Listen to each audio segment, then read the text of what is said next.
Welcome to the opening keynote on National Nutrition Programs and Policies and Poshan Abhiyan. Launched with a noble and holistic goal, Poshan Abhiyan intends to increase nutritional awareness and responsiveness among mothers of young children, adolescent girls, pregnant and lactating women, family members and community members, and also healthcare providers like A&M, ASHA, and Anganwadi workers about vital nutrition behaviors. The session will take stock of national nutrition programs and measures taken for issues persisting in the nutrition domain and its outcome and way forward in the coming years. And to give us details on the same, we are delighted to welcome Dr. R. Hemlata, Director, ICMR, National Institute of Nutrition, India. So welcome, Doctor, and over to you. Thank you. So here I'll be talking about national nutrition programs and policies. So the last few years have seen unprecedented focus on nutrition.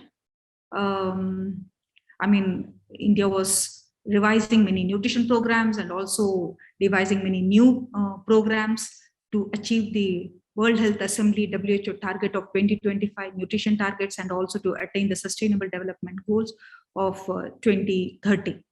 So before that also we had several nutrition related, nutrition specific and also nutrition related programs. Right in 1993, National Nutrition Policy was adopted by the government to break the vicious cycle of poverty and infection and again low productivity and poverty. So, but before that itself in 1940s, that is during the First World War, public distribution system was launched as a general entitlement scheme. This actually took its origin in rationing of food by the British government. Later on in 1997, the PDS was revamped to target poor households with fair price. At that time itself, they started the fair price shops. However, in 2001, the Supreme Court gave direction that right to food is fundamental and it has to become universal. So then National Food Security became an act and now it is a law. So in 2013, it was adopted to provide legal right to food to the poor. So apart from this, we also have several other programs in place like Employment Assurance Scheme and then Integrated Rural Development Program, which all are again related to poverty, improvement in nutrition security or food security of the people.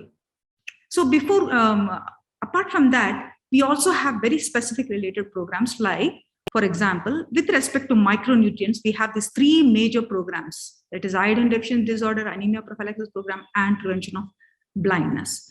In addition, we also have major school feeding program, that is midday meal program, then the integrated child development services and scheme for adolescent girls.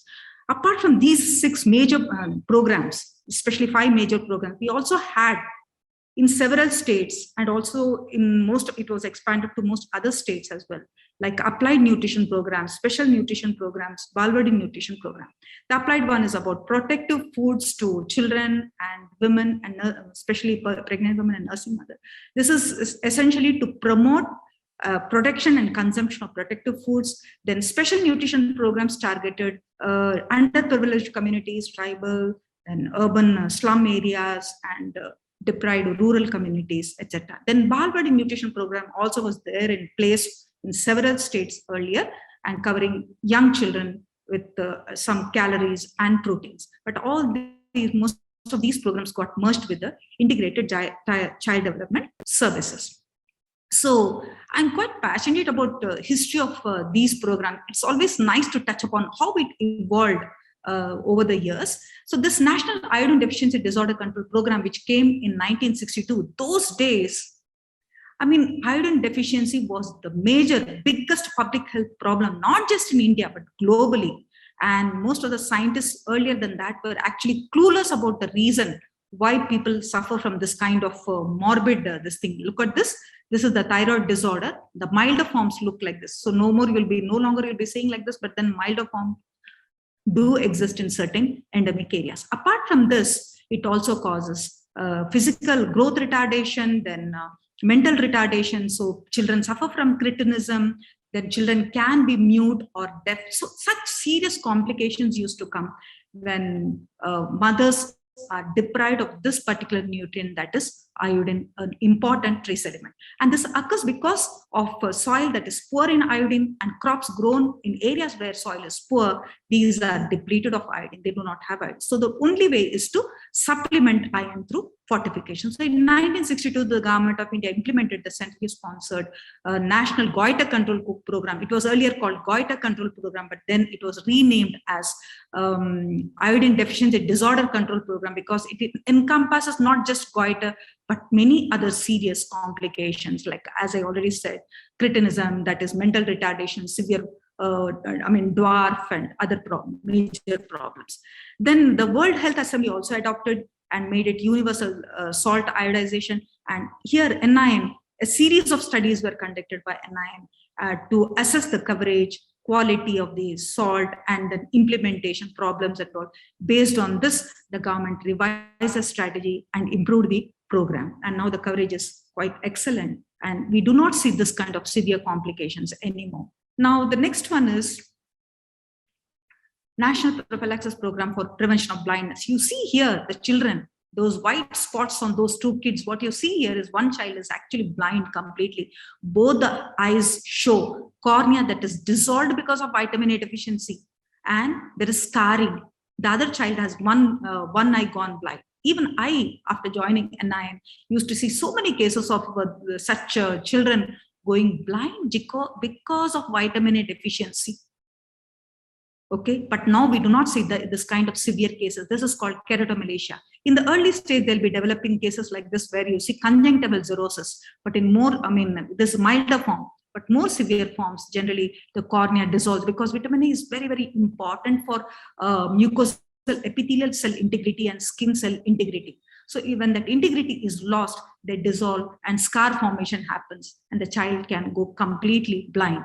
So this was implemented. Again here, NIM supported the government by conducting huge studies in rural areas and various regions throughout the country. And it was decided upon that 2 lakhs international units must be given to children, young children up till 6 years at 6 monthly intervals to avoid immediate toxic manifestation and for providing effective and consistent coverage against VAD, because it is not everyday dose, it is 6 monthly interval and a massive dose.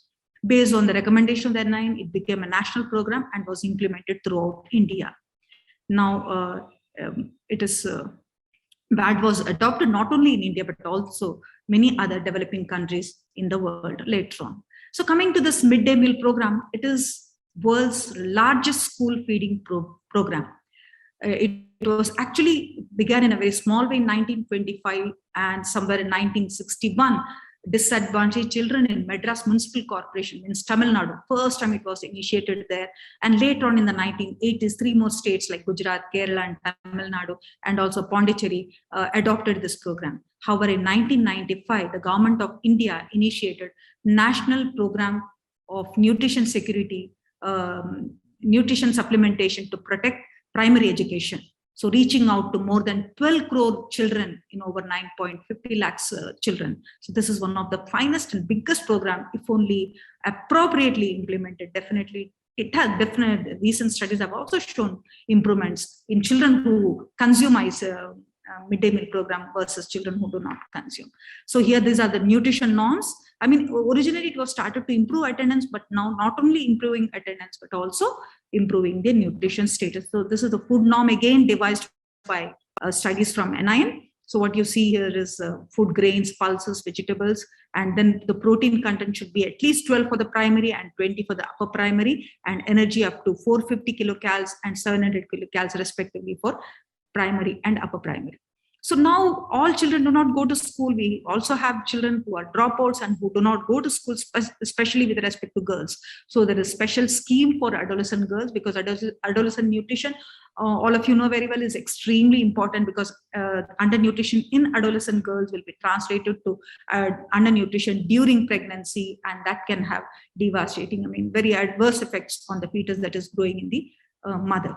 So for out of school adolescent girl, we have nutrition programs, hot cooked meals or take home ration with this particular calories and 600 kilocalories and 80 to 20 grams of protein. And we also have about 9.5 rupees per beneficiary per day. And this is roughly around 300 days in a year must become covered. Apart from nutrition, there are also other things like iron and folic acid supplementation, health checkup and referral services for these girls. Then also nutrition and health education, hygiene education also is included, counseling, guidance, then life skill education also is included.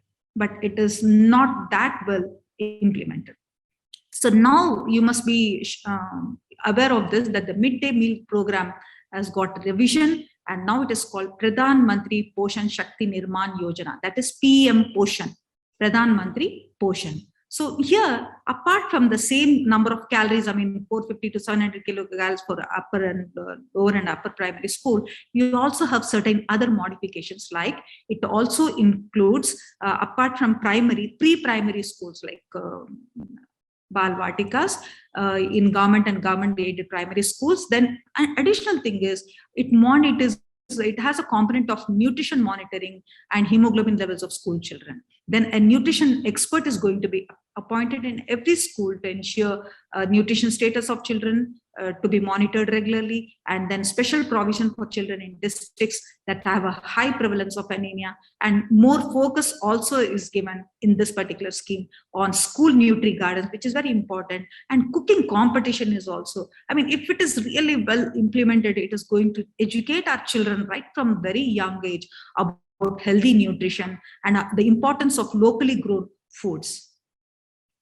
So here, coming to the next one, the largest community-based supplementary program in the country. I mean, again, this is this is the largest program globally, a community-based program globally. So here the objectives, all of you know very well, it is to improve nutrition and health status of the children by supplementary nutrition program, and also improve their psychological, physical, and social development by giving primary education, pre-primary education.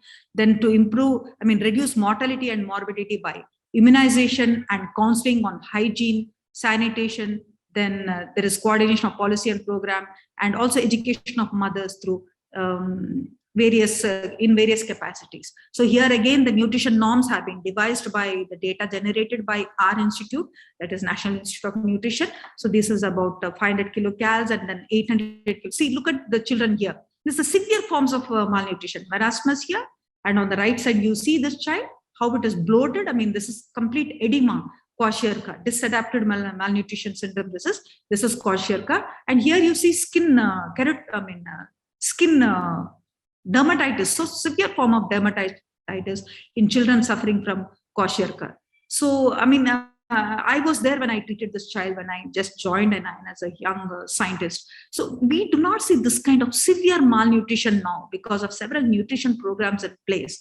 Although undernutrition like stunting and underweight problems and anemia problems continue, we do not see, once again, like keratomalacia, we do not see these kinds of severe undernourishment that existed even during 1990s.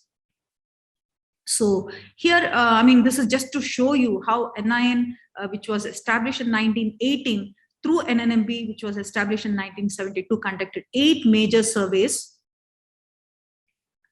And these data were used for ICDS and also midday meal scheme programs. And also we have evaluated 21, in 21 states, we have evaluated the midday meal program. Implementation research was done and directions were given to several state governments. So now in 2018, the government launched this Poshan Abhiyan.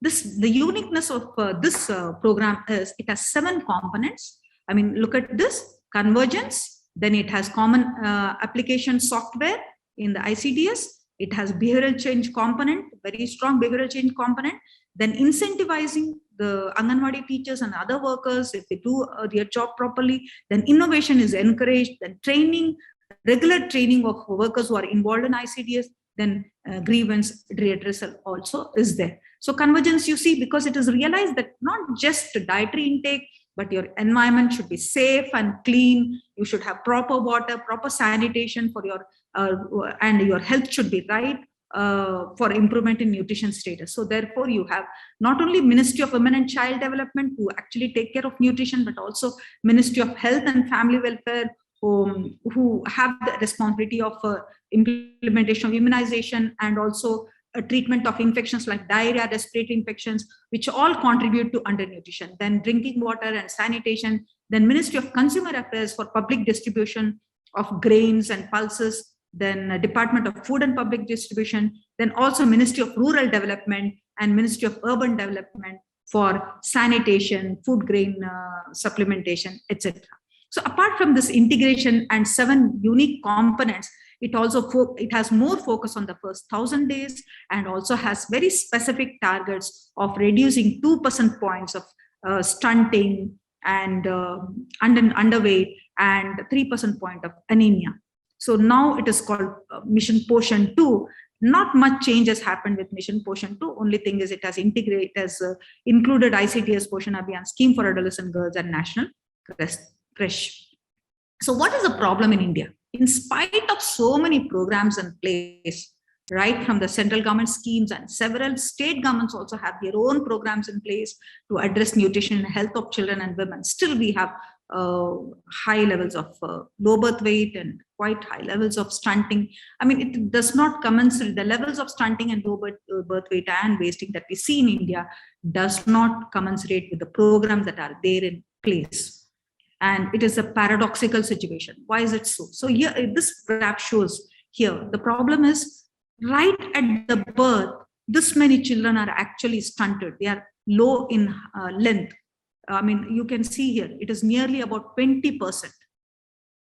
So this black line here. And then what happens is, actually it increases further up till 24 months. I mean, up till the age of 2 years, actually it keeps increasing. So what does it show? Right at birth, they are undernourished. I mean, they are stunted. That's because most probably the nutrition status of the mother is not adequate. The nutrition status of the mother before she conceives, maybe it was not adequate. So they are born small and they continue to be small. There is no catch-up growth in the first 2 years of life. That's because their complementary food is not good and their breastfeeding practices are not adequate. Even the latest NFHS 5 also shows decrease in stunting and better levels in rural compared to the urban areas, and anemia in fact has increased. So the problem here is, look at this chart here, and I mean the focus is on 1,000 days, right from conception to 2 years of life. But what we say is, before conception itself, we need to take care of the women who go into pregnancy, because 50 to 60% of women are anemic and roughly around 20% are undernourished. And roughly around 5 to 10% of these women also have various health problems like thyroid problem, PCODs, etc. So about 6 to 12 months before conception itself, we have to take them into our fold and give appropriate attention with respect to age at pregnancy, ideal weight. Then we have to ensure that they are free from anemia, they have optimal health, and they know how to follow hygiene practices, and let them learn about feeding practices during this period. So if you pay some attention during the 6 to 12 months before conception, that is soon after marriage or maybe during adolescent period, probably we can reduce low birth weight to a greater extent and improve feeding practices if they gain the knowledge before pregnancy itself.